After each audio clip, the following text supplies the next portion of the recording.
Colorette sent me their newly revamped lip screen, so we're gonna swatch them out on my two-tone lips. To give you an overview, I have here 4 shades of their lip screens, and I also have here their new summer tote bag. So, ganito yung itsura niya.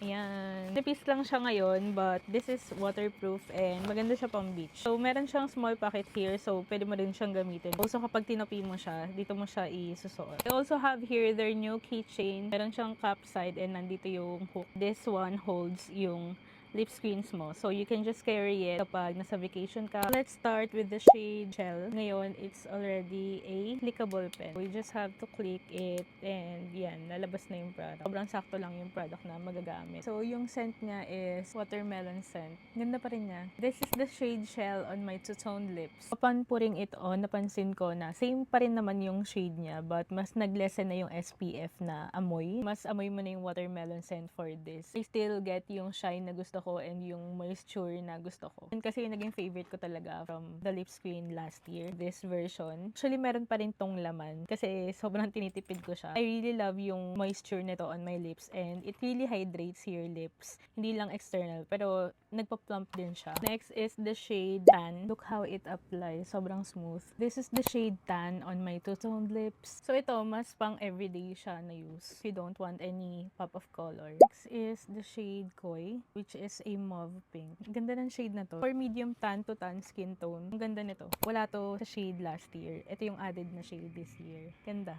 I love the shade. Last but not the least is the shade Ghost, which is a muted peach. Last year, ito yung original packaging niya and this lip screen is only for limited edition. For summer lang talaga siya and sobrang limited amount of time. So, naubos to agad. Ito na yung component niya so it doesn't leak anymore kasi yun yung problem nito. They changed it into this component na clickable pen na siya. Hindi siya magli-leak but you can still carry it on your trip. Right after you use it, you just wipe the sides para hindi siya messy and yun na. I actually also use this as lip prep din kasi mabilis siya makapag-plump ng lips, makapag-hydrate ng lips talaga and hindi siya sticky.